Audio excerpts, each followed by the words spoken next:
something to drink or eat. I'm just gonna get started. So the reason I felt we should kind of revisit the laws that govern chaplaincy is because our society is changing. The climate of our society is so ridiculous compared to what we knew as young people, what we even learned as chaplaincy became very prominent. Chaplaincy was going up in popularity in the beginning of the 21st century, and everything has changed from then. The climate is so unfavorable to religious organizations, and the society is advocating such things that are so contrary to Christian morals and biblical foundations. And there's a lot of litigation that is happening. People, you take the Christian baker in Colorado who has been sued so many times. Yeah. Were you familiar with that? There's a Christian baker that has been sued several times by not atheists, because originally he would not bake a cake for a gay marriage.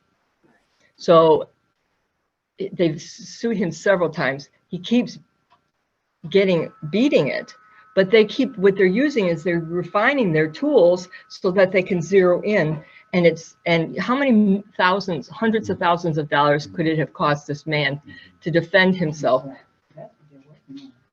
Right, because we don't have a lot of money. If you have a private business and somebody sues you, and you have a big atheist organization or different organizations, then they're they can outlast you and they bankrupt you.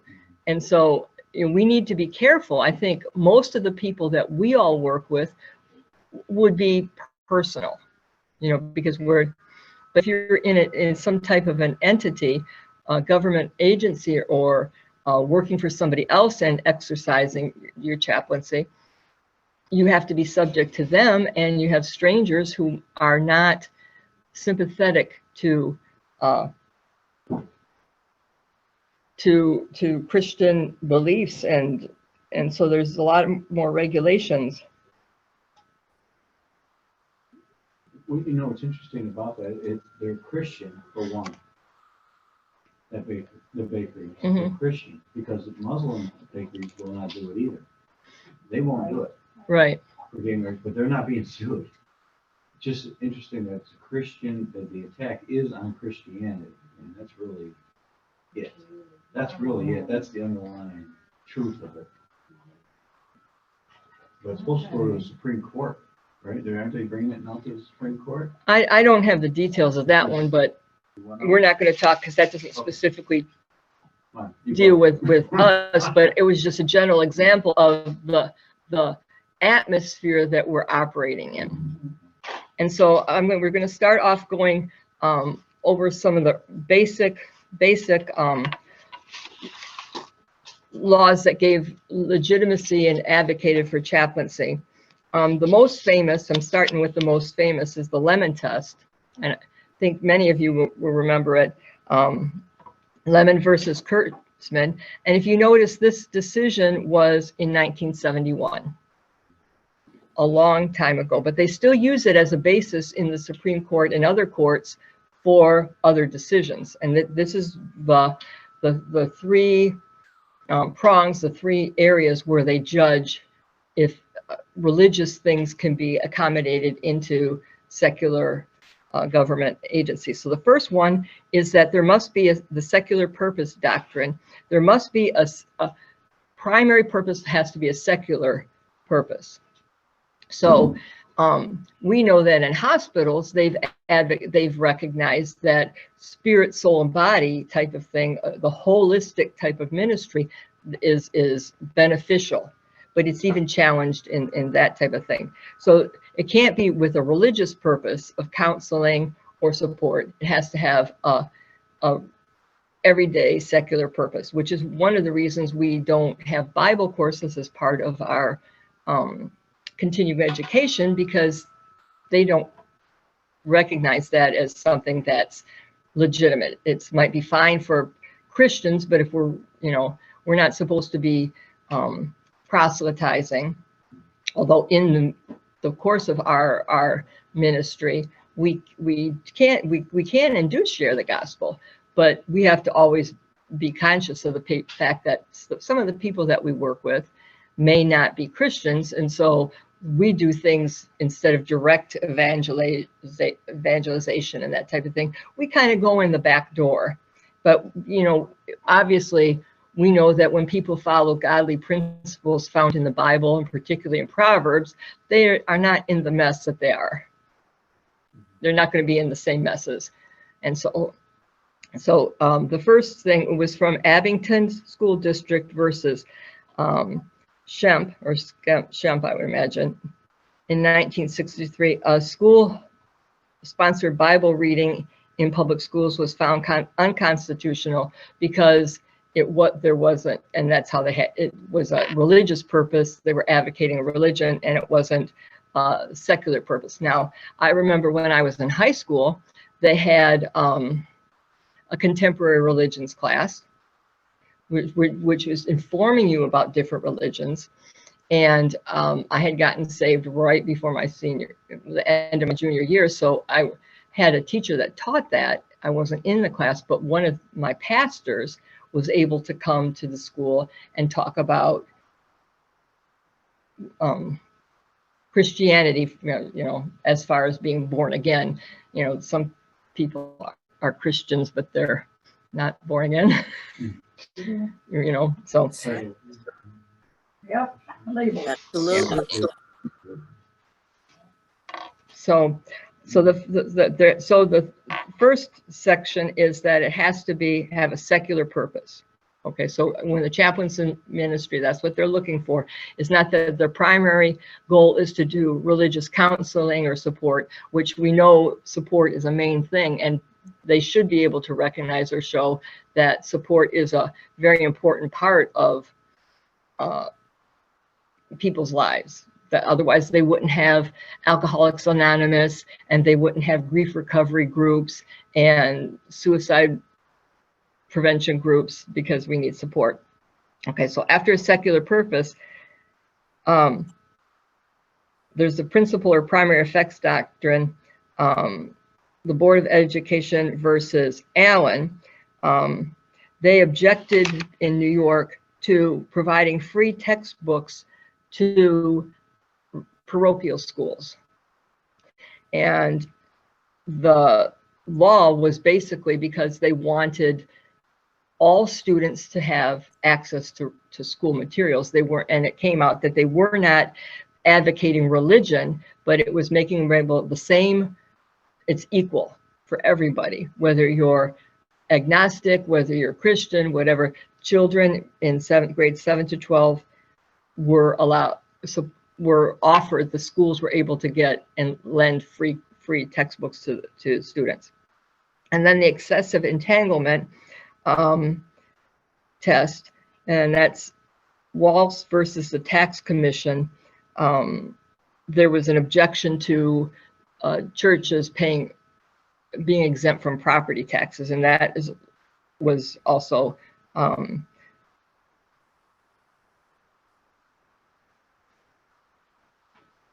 then that particular thing, they showed that it wasn't showing favoritism.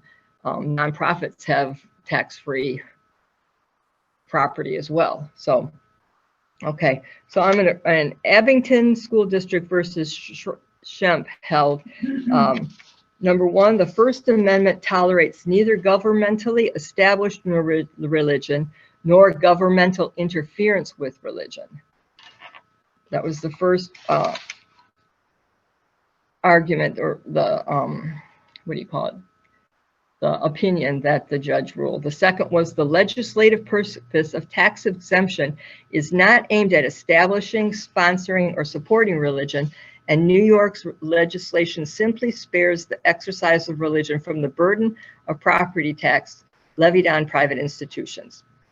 Third, the tax exemption creates only a minimal and remote involvement between church and state. Far less taxation of churches would entail, and it restricts the fiscal relationship between them, thus tending to complement and reinforcing the desired separation, insulating each other. And also, when you're talking about excessive entanglement, is how much do you have to monitor in order to prove that this is not, there are secular purposes and this is, and not to divide between religious advancement and following the strict secular standards. And fourth, freedom from, this is important, I think, freedom from taxation for 2 centuries has not led to an established church or religion, and on the contrary, has helped to guarantee the free exercise of all forms of religious belief. We have, they have a standing, it's kind of foundational that this has been established for so long and it hasn't gone to advance religion. So then it's not harmful, it's not advanced, it's permissible, which we'll talk about that when we talk about legislative prayer. Okay, so those are the different parts of the Lemon test, Lemon versus Kurtzman, that I wanted to bring out. Then I want to read the First Amendment to the Constitution. It was passed in 1791. And you would figure, well, why did I put this one second and not first? Since it is the foundation, it's because it's kind of, they use the Lemon test more in litigation. So Congress shall make no law respecting an establishment of religion, which you can see that part in some of the texts that I wrote, or prohibiting the free exercise thereof, or abridging freedom of speech or press, the right of people to assemble and to petition the government for grievance. So you can see it should not want to establish or prohibit the free exercise. And a lot of what's going on today is prohibiting the free exercise. And when we talk about a couple of medical chaplaincy things, examples, that is part of the problem, is that when someone is hospitalized, they cannot exercise their religion because they're stuck there, right? Same thing with military personnel that are stationed overseas, which gives a legitimacy to chaplaincy in the military and in hospitals. And I want to make a note of something before I forget. I'm going to put it farther down.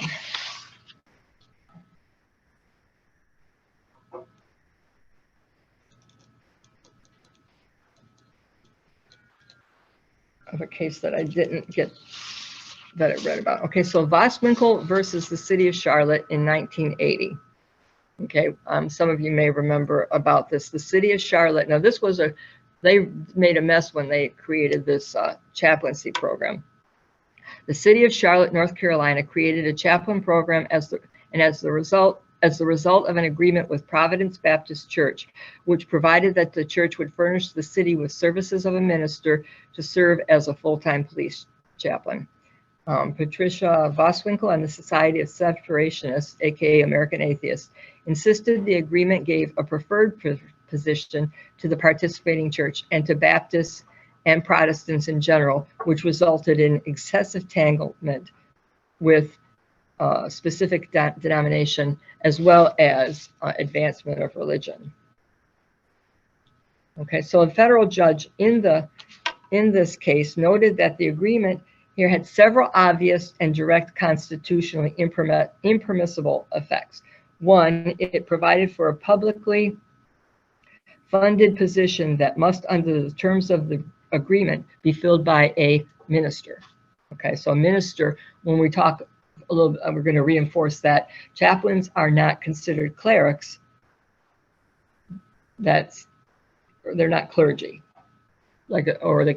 So that takes us out of certain categories. That's why we can't, as a chaplain, perform a marriage, because that's a legal contract, and licensed ministers and ordained ministers are able to do that. Okay. Number two, it was the only chaplain position funded by the city or agreed to, and it limited to one denomination, or it favored one religion over any others. So there were no other applications made for this position. Three, the city's financing provided excessively religious benefits to some, but not all, of the department's employees. The judge found that this challenged the arrangement, that the challenged arrangement was inconsistent with fundamental rule of neutrality and created or threatened an excessive entanglement. The United States Fourth District Court judge wrote that the city may spend money to provide its officers with the purely secular services applied in the agreement. There is nothing unconstitutional. This is one of the, this second point, number two, that is on your sheet.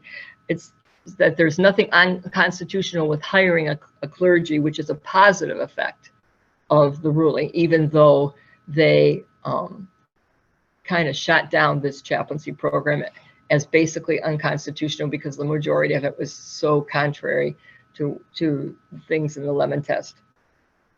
But it did say there is nothing unconstitutional in hiring a clergyman to perform these duties, so long as the clergyman is selected as the result of a religiously neutral process, rather than as here pursuant to a contract with a specific church that restricts eligibility to ministers.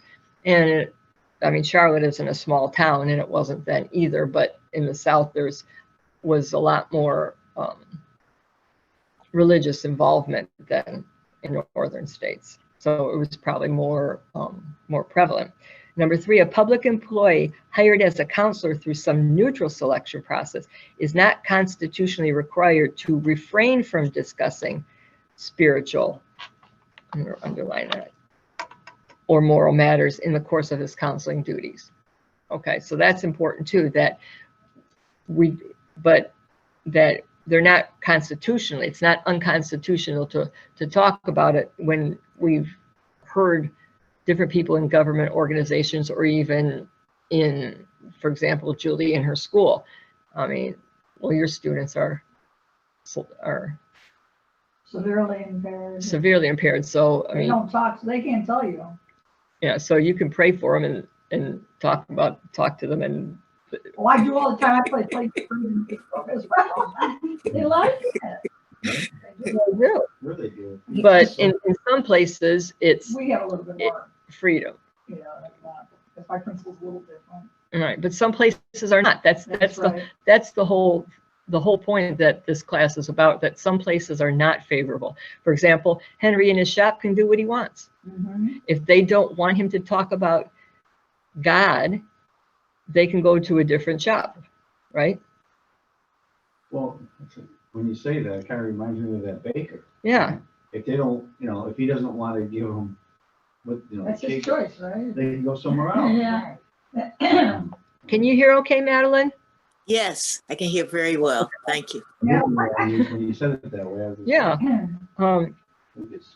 But that's the whole thing, is that these groups with an agenda, all these agendas are targeting things because they want to force their ungodly points and dominate society and marginalize Christians.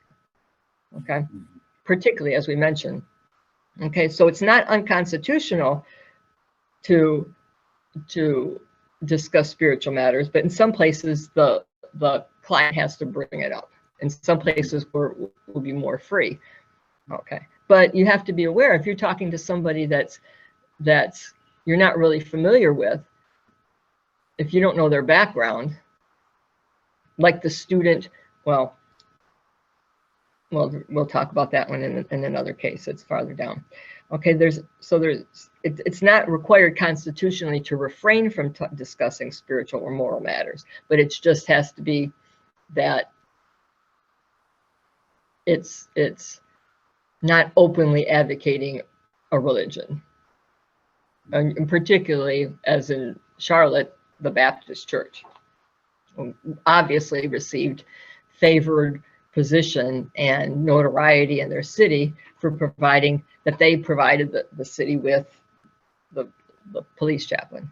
Okay, so number 4, there's nothing unconstitutional per se in a church's donating money or property to a governmental entity, or in the passage of money from a government to a church for some purpose that does not threaten to assist religion or entangle government excessively. So when you have to monitor things minutely, that's what with the excessive entanglement, to make sure that it's following these rules. If there's too much of that, then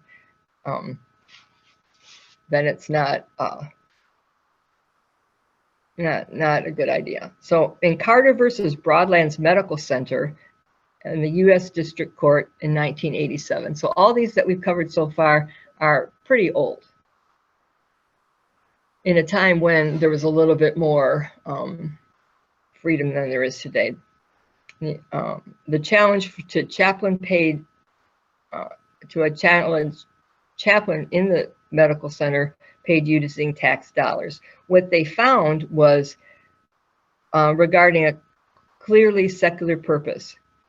They found that there wasn't in the particular chaplain program in the BMC, it was not clearly secular as a main purpose to meet the patient's religious needs. And this is where I was talking about compared to the free exercise or prohibiting religion of the military when they're stationed out where there is no churches, there are no anythings. Same thing, we mentioned that a person that's hospitalized doesn't have access to practice their religion. So they found that in the Eighth Circuit Court, there was not a clearly secular purpose.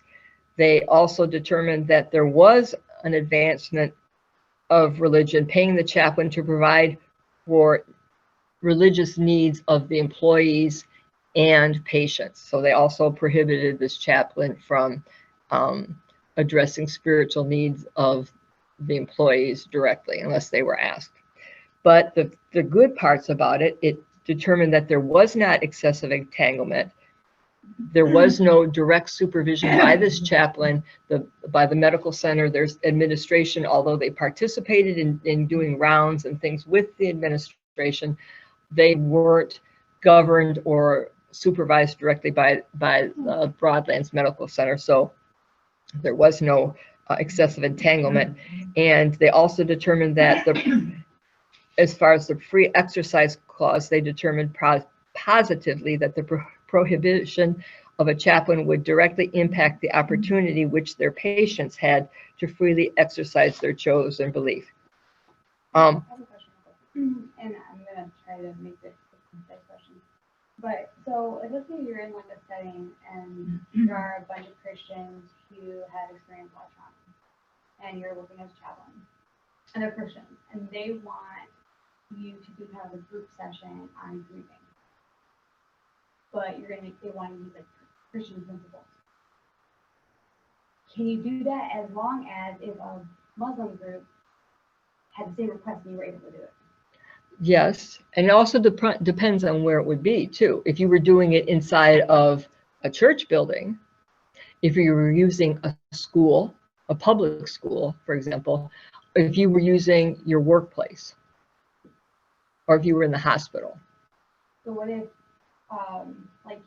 so for me, for example, if I was going to do one with Christian principles, it'd be pretty easy, but I don't think I could do it from a different perspective.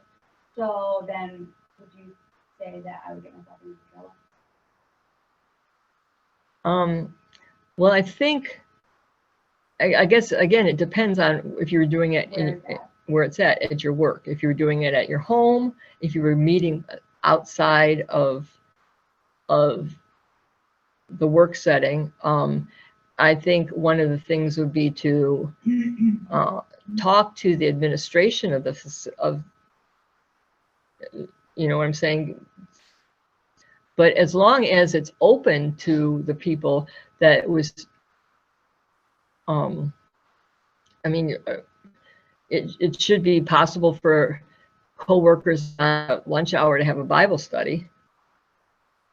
So it's not as if it was a sponsored program by the work setting. No, but you're employed by, A like, hospital? I'll just say, like, let's say you're in a psychiatric ward. So, and like that's for the case, for example, like, would, because you're using Christian principles and not just necessarily like general coping. You know what I'm saying? Right. Or would it be just more so like, can you go to administration and you basically present like, hey, you know, these people are requesting this. I think today it would probably be safer to do that, don't you? Well, yeah, I just don't know if that's, if you don't, or if you normally have the freedom to be able to do these things, if there's a specific request for a Christian perspective. Right. If it's a request, like if you remember what Darlene said in the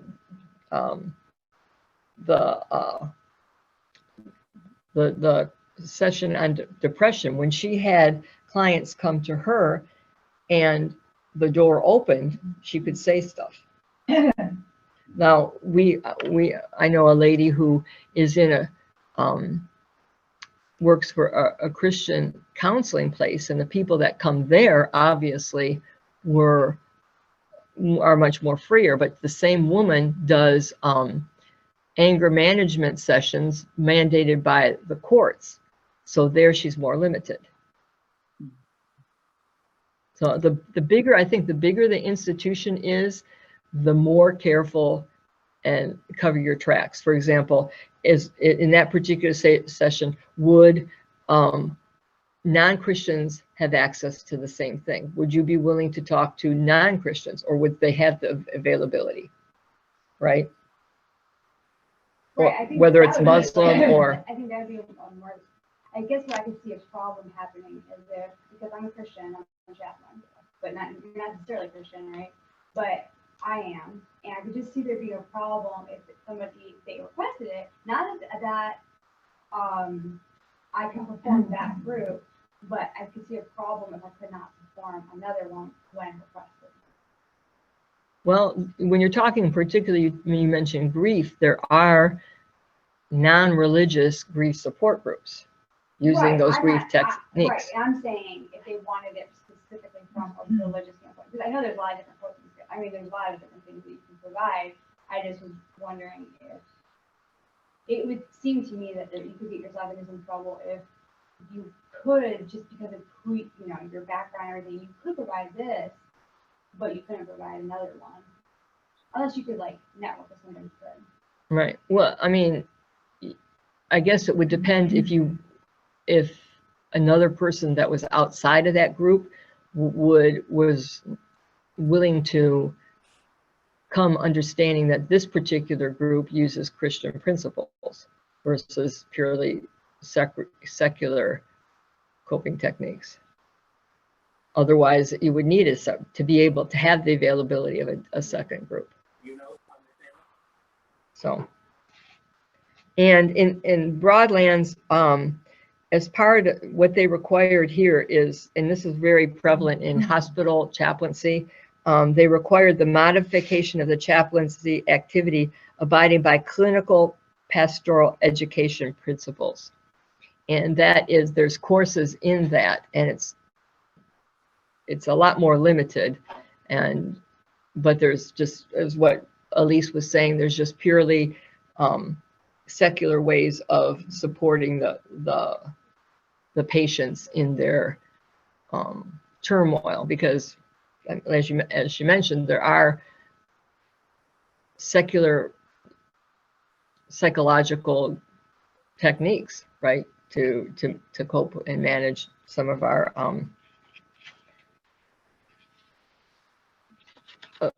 traumas, right?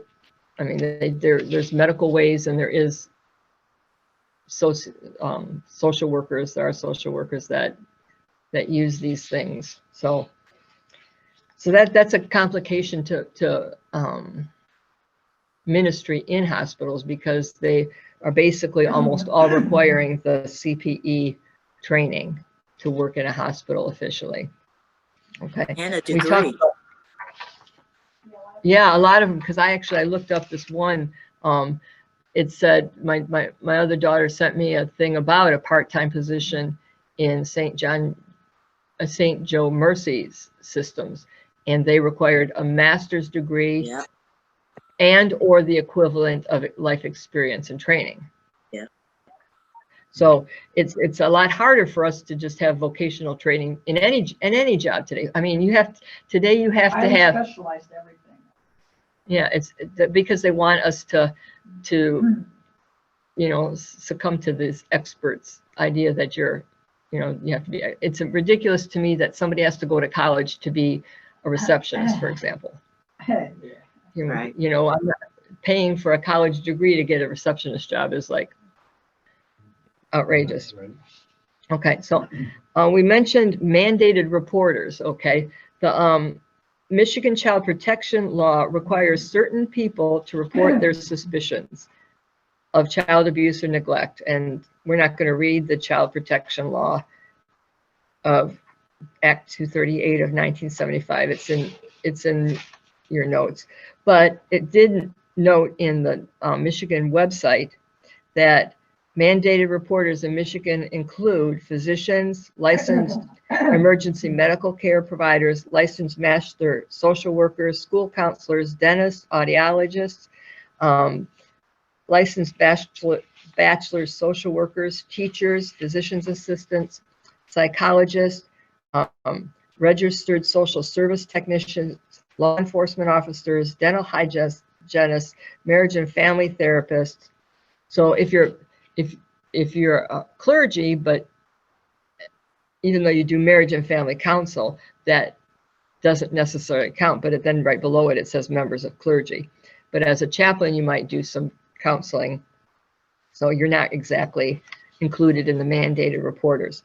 Social service technician, medical examiners, licensed professional counselors, persons employed in the friend of the court, regulated child care providers, nurses, social workers, school administrators, and employees in federally funded organizations. Well,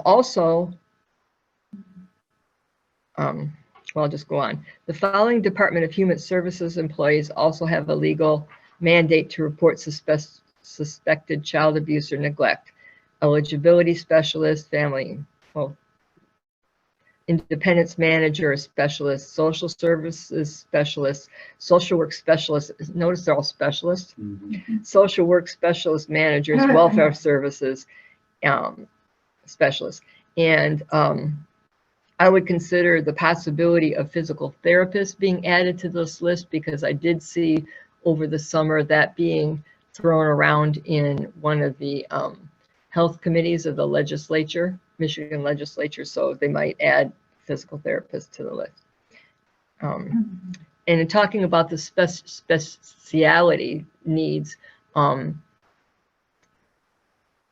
the last time I ran the chaplaincy course, I looked in the laws under chaplaincy. One of the cautions I gave, there was a case of, I'm stumbling over my words here, right? There was a case of a military chaplain who counseled people about suicide using the Bible that was reprimanded, even though he himself had dealt with the issue, right? And used the Bible and spiritual things to help him manage that. But he was reprimanded because he didn't have specialized training in suicide prevention. Okay, so this is what I'm trying to say, that today they're nitpicking all this, your life experience, and is kind of non-defensible in the courts. So it's, again, we need to be careful who we're talking to and what we're saying. So that, right, if you're more specifically interested, then specialize in that. For example, even though I deal with different people, I would regularly refer people to the Macomb County Counseling Hotline, 24-hour hotline, because they are trained in these techniques. And so they're, even though they might say the same thing as me, I could get in big trouble for it because I don't have a certificate in that area. So, You happy to know I've asked you this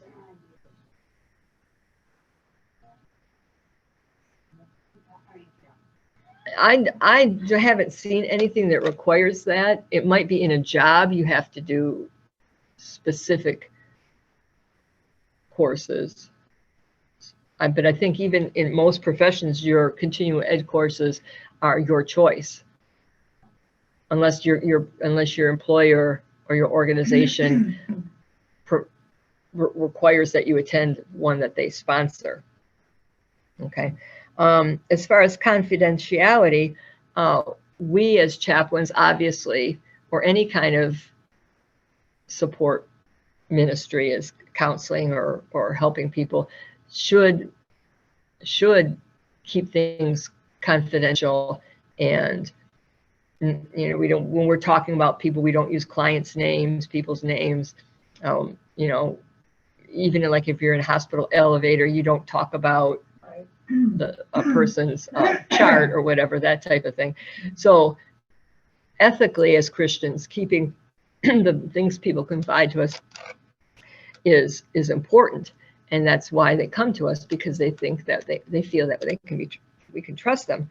But as far as the uniform rules of evidence in providing testimony in a court case, religious privilege, clergymen, licensed ministers are exempt, but chaplains are not exempt from sharing the things in a court of law that people come to you with. So, so this case, Freedom from Religion Foundation versus MAC, is a recent case. So I think this is kind of indicative of what, pardon me, of what we were talking about in the changing climate. This judge in Texas implemented, I'm not going to read the little blip there, you can read it, implemented a chaplaincy program where primarily Christian chaplains would open his court session in prayer. And he has been targeted by the Freedom from Religion Foundation, which is, in of all places, Wisconsin, and a local person from his area. And they've brought a lawsuit against him a couple of times, which he, the first couple of times, managed to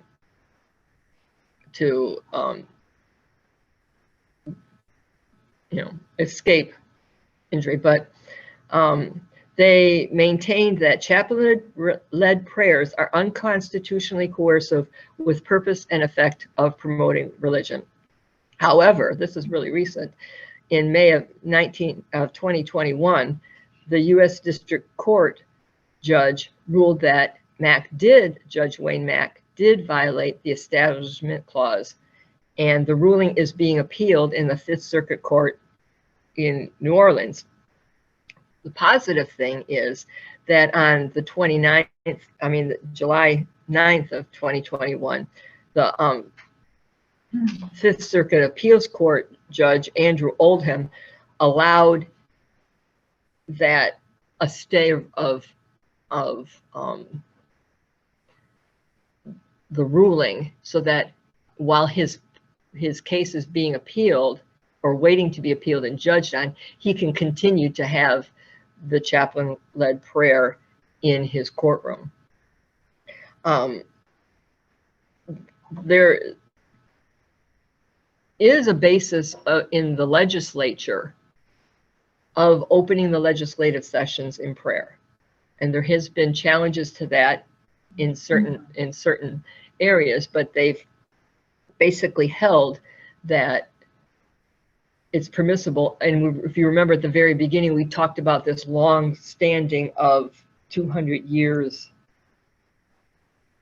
and it hasn't negatively affected society. The legislative sessions have been opening in prayer for a couple hundred years and has done nothing to at this point to be judged as advancing or promoting religion, but that could change. Well, what about putting your hand on the Bible and swearing people in? Is that been like outlawed? I don't know where they do that. They've been doing that for, how long have they been doing that? It's not, I don't know if it's outlawed, they don't, depending on like the court that you're in or whatever, but like, I've been in court, I can do that. I mean, is it like unconstitutional? I haven't seen, I haven't seen anything that, I mean, we could look it up and find out. On your own honesty. Yeah. No, but see, No, just raise your right hand. right, now it's, This and this. right. Well, if you notice, if All you, my own life. yeah, I'm the supreme being, you know. I wonder why They still do that for the presidential inaugurations. Yeah.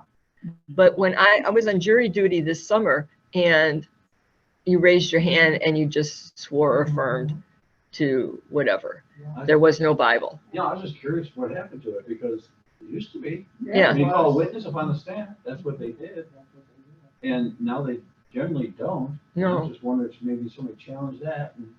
Well, But it's funny, it went away. well, it's kind of to be that socially acceptable, you know, inclusive. You know, there's this big move to be inclusive. And well, a Muslim were you going to bring the Quran for a Muslim? You know, so you can't do every religious book for every minute. If you did, you know, some obscure little that hardly known, hardly practiced thing could say you didn't, you know, so they're very careful. They're very very careful about getting sued. When my husband was the chaplain for Macomb County Sheriff's, they were the whole thing was about avoiding litigation with the chaplain program, implementing a chaplain program that was not going to get you sued. I don't even know that sometimes they even care about your fundamental beliefs, but it's just time consuming and you know, And costly. yeah, and costly. Okay, so American Humanist Association versus McCarty, who was I think he was school board director of Birdville Independent School District in 2017. The American Humanist Association and Isaiah Smith appeal a summary judgment for defendants, the Birdville Independent School District and its 7 board members. The Humanist Association and Smith allege that BISD's policy of inviting students to deliver statements, which include invocations before school board meetings, violates the First Amendment's Establishment Clause. Because the practice falls more nearly within the recently reaffirmed legislative prayer exception to the Supreme Court's Establishment Clause jurisprudence, we affirm the summary judgment in favor of the school district, and an accompanying consolidated appeal, we reverse and render on the denial of qualified immunity to the school board members. So it was appealed that they said they couldn't do it, and he's saying they're reversing that order, and that was Judge Jerry Smith of the 5th Circuit Court.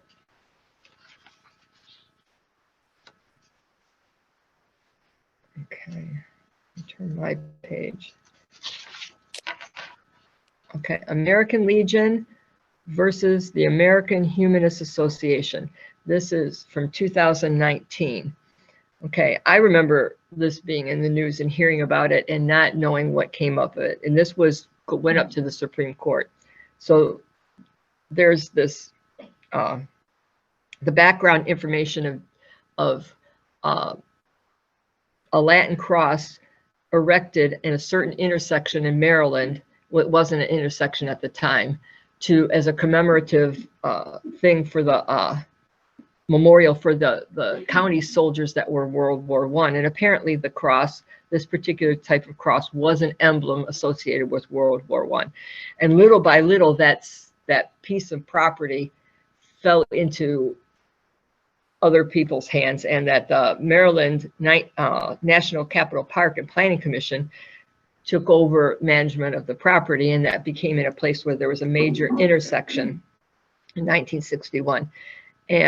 But the American Legion still had ceremonies there, and the commission had used public funds to maintain the monument since 1961. So in 2014, the American Humanist Association, there they are again, and others filed a lawsuit in district court alleging that the cross's presence on public land and the commission's maintenance of the memorial violated the First Amendment's Establishment Clause. But the district court granted summary judgment for the commission, and the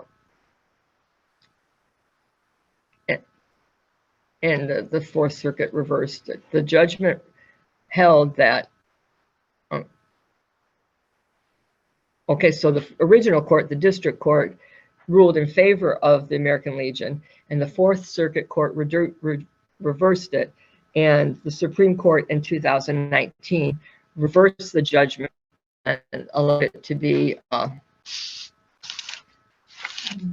to continue. So the judgment is reversed and remanded, and Justice Alito delivered the opinion of the court with respect to certain parts, concluding that the Bladensburg Cross does not violate the Establishment Clause.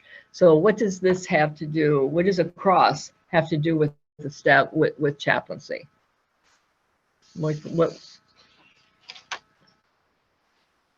The cross symbol of Christianity. Okay, so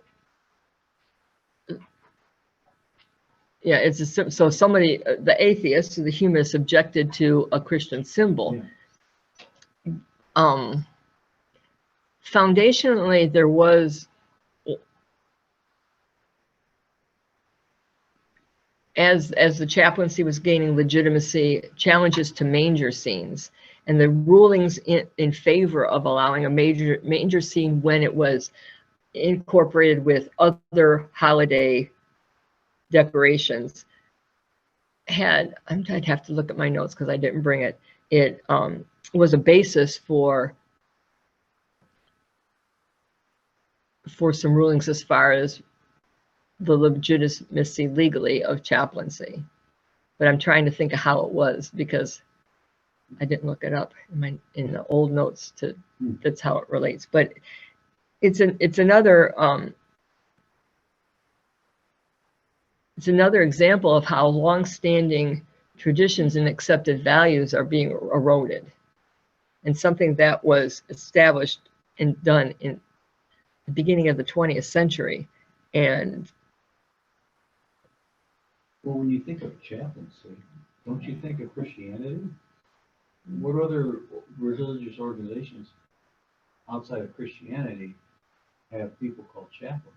actually, there's almost all of them. Really? Yeah. Muslims? Right. Go ahead, Matt. Yeah. There's Muslims. Even the pagan ones. I There's mean, atheist Muslim is chaplains. pagan, but I mean, even like the Wiccans and like that. Yes, and there's secular chaplains, but there are actually atheist chaplains. No, that's really funny. I don't. When I think of Sorry. chaplaincy, I think of Christianity. I do too automatically.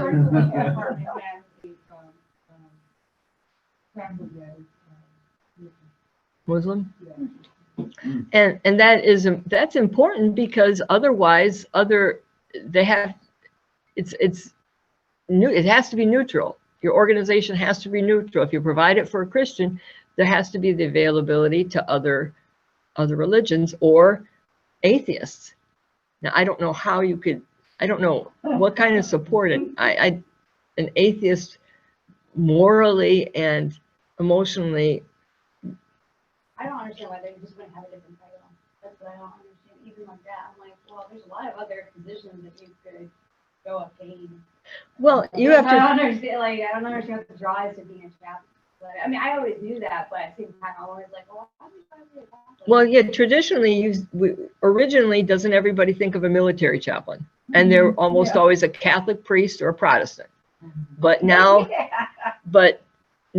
there's other religions. But the actual definition, when we in the basic chaplaincy course of a chaplain, is a religious worker in a secular setting.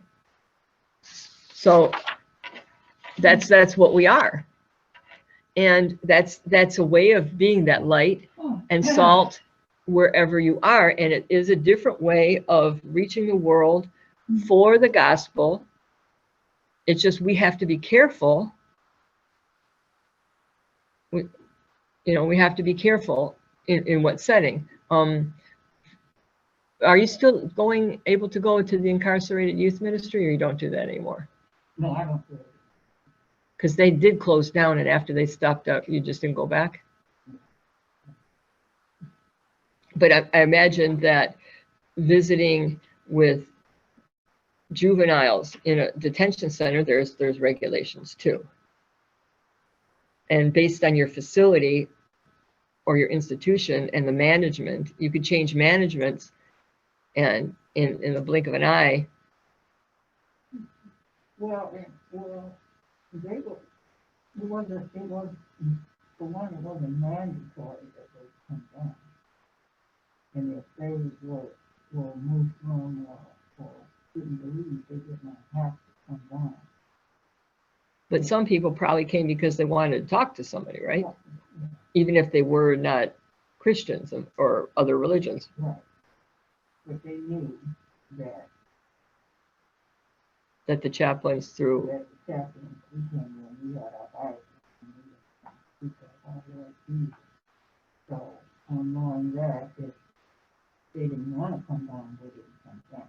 So Doreen's talking about her going into the youth center.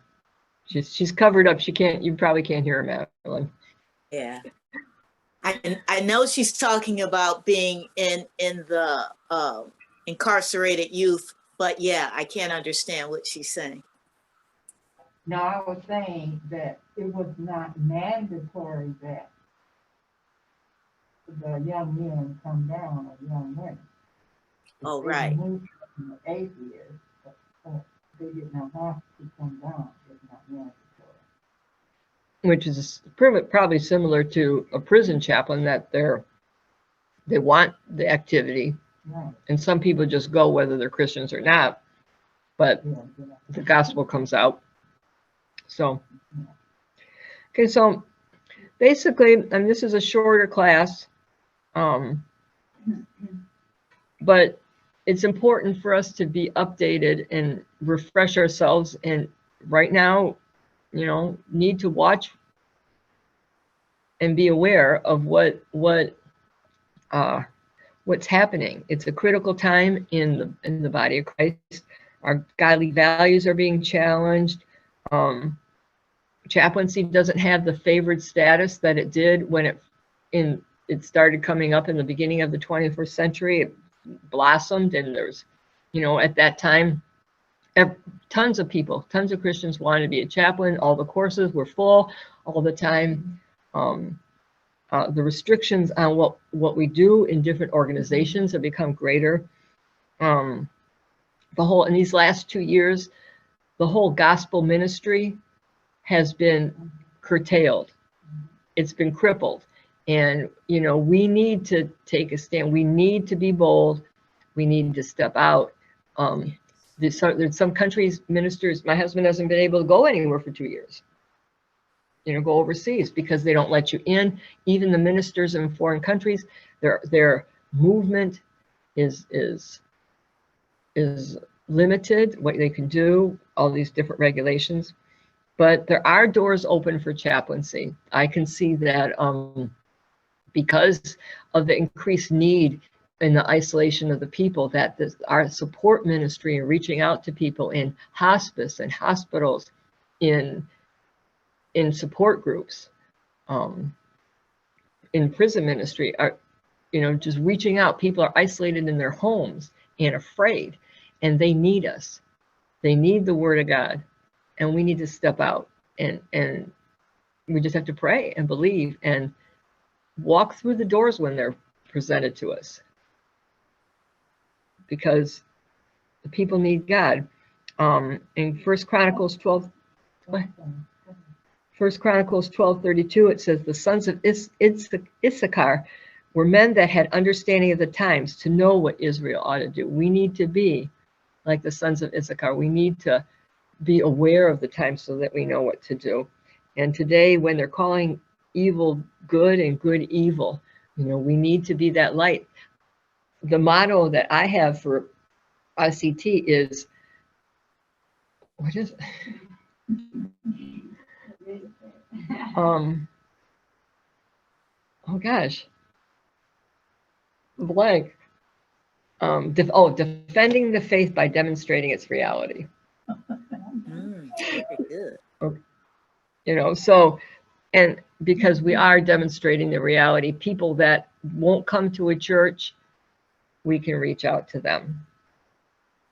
So is there any comments or questions about the information presented today? I think it was really good to be able to kind of get it on hold. Well, first of all, to kind of key in and real. I mean, I think all of us can kind of look around and go, yeah, the climate is kind of like declining in terms of any sort of Christian influence. I think that, and as you mentioned, particular Christians being targeted. But I think it's good because it equips us to know, okay, there are these things, but God has a way, and finding those ways of being able to still do, what we're called to do as chaplains. I think Christian influence is diminished. I think that Christian influence is more magnified with the pressure of what's going on in the world. I think that magnifies our Christian faith, because people are going to be desperate. People become more and more desperate the closer we get in these end times. They're going to be looking out and needing somebody, right? I don't think I think society tries to diminish the influence of Christianity, but I don't think it's possible for them to diminish the influence of Christianity.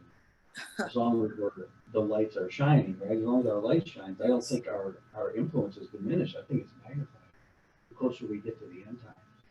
Because people are looking for light in the darkness. Isn't that what they look for? They look for light, and they tend towards the light. Right. So that's how I view it. That's how I see it. As we get closer, because we are in the end times. Right? I think we all should know that we are in the end times. I think we're aware of that. People become more desperate, and the people are lost, are desperate, and they're looking for something. And the only thing you can see in darkness is light. Right. That's the only thing you can see. It's the only thing that's magnified is light, and people tend towards it. We just have to be willing, right? To meet them. Well, go ahead, Ellen. Yeah, but I hear what he's saying, but the way I see it is that just like after when the first church was being formed, people were in need. Jesus was telling them, even if you don't know you're in need, and there was a desperation. However, now, with the desperation, we have the COVID, we have all the acts of nature that even through COVID are devastating people's lives, but we're being more and more censored. Okay, take everything out of the courts. Like he was saying, no Bible. You don't put your hand on the Bible. No 10 Commandments on the wall anymore. You can't pray in school. Oh, no, you can't pray before a legislative group, in some places anymore. Even though there's a desperation, we are being more and more censored. So, yes, it's like you were saying, Trish, we've got to be bold enough to go forth, because they're not going to allow us to.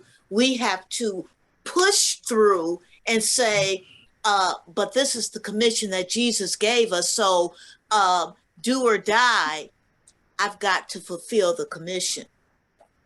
I think Yeah. both of you are Yeah, right I- there. Yeah, I agree with what you're saying. I don't think there's anybody more censored than Paul. When he was bringing forth the Bible, there was nobody more censored than him.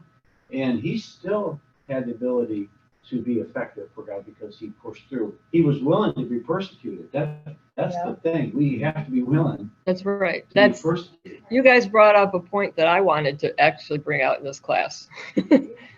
And you did it yourselves. So it must be God. I like that phrase. She said, do or die. You know, love not our lives, even to the death. Right. And we have to be willing to do that. And you know, Yeah. and The example of down, but God is bringing us back up, and in fact, that works for his good. right, it still glorifies him when he brings us up. Yeah, I mean, Right now, people aren't running. You say the darkness for evil. Yeah. The darkness for they're running toward flesh. They're running toward another human being. No, you run to God. Right. And some people will, right? You went filled the churches and now you doesn't. Some of you went filling with this blood. No, you're looking to man. Yeah, right. You're right. And that's not that. If well, curse is the man that trusts in the arm of flesh. people aren't running to the churches because they're spreading fear about running to the churches, right? And that, Yeah, so people aren't, even people that would normally go to church aren't going to church because out of fear. okay, but that's And that's Wow. That's one. that's their, what is the verse? Now, what's the verse that has fear? She wants to know a verse on fear that you're. I don't know what verse. There is no fear in those who believe in God. Her in Christ Jesus. What is it? I can't think. Yeah. Yeah, I can think of the only one that comes to me is perfect love casts out fear, but Oh, yeah. yeah, so okay, so they're not coming to the church, but that's what the chaplain does. The chaplain is a Christian presence. So yeah, we're the light and we're also the fragrance of death. And you know, That's the thing to me. Okay, when you say when you say the masters, we have masters, right? Or do you mean a actual academic? I think she's talking about master's degree. Look at Well- masters because we have masters in theology, so if you say You have to. Is she speaking on to be able to be a chaplain like in a hospital? I think so, yeah. Yes, you have to have that degree, but it has to be certified. Yeah, Doreen, you have it and I have it. It has to be certified under the state, Like under an accredited state, educational yeah, institution. accredited under the state. So yeah, Doreen, you have that and I have that. So yes, we could apply to work in a hospital. But that's another area of censorship and suppression, right? That they require Exactly. us to get underneath their Mhm. system Sure. to be approved. Mhm. You know, to be able to be accepted or you know, anyway. It's a difficult thing. Trish, if I could interject right quick, Sure. I think in Christianity, we unfortunately have done that to ourselves also, because you know, if you speak to someone and you're telling them about the word and everything, and they may listen or not, but when you say you're a pastor, oh, you're pastor so and so, oh, you're reverend so and so, oh, you're a bishop, oh, you're bishop, oh, you're apostle, you know. So we have somewhat done that too. You know, you're not to be listened to really unless you have this accreditation however you've become ordained as an apostle, a bishop, a pastor, or, you know, so it's like Jesus called us all to be ministers, really. He said, go ye, you know? Right. So you're supposed to, he didn't say, go ye, wait, hold up, wait until, you know, you're ordained by whoever. No, he said, let them know that, you know, hey, I rule, Right. I'm Lord. You're only saved by me. Right. Right. But just having, for example, a chaplain certificate does add a little bit of credibility to your words, you know. I know that from personal experience in the secular realm, because there have been several times where I've gotten into conversations with people and they're all kind of, oh yeah, and then somehow it comes up like, I'm a chaplain, and then, you know, trying to explain, and then all I have to say is chaplain, and they go, they don't even know even necessarily what chaplain is. Mhm. Can you They're just hear? like, oh, that sounds like something that you would have some sort of information, you know, and I've seen people's like countenance change and actually start opening up or start allowing you to speak into them because of that, even though they may not understand exactly what it is. But I mean, even when I went to my interviews for occupational therapy program, it says on there like I was a chaplain, and they brought it up. They said, "Oh, you're a chaplain. Tell me about that." So they do. There is still a value A respect. placed on it. Yeah. I think that the enemy just doesn't want us to, you know, be able to have our freedom. You know, stuff. It's funny because Gag us. there's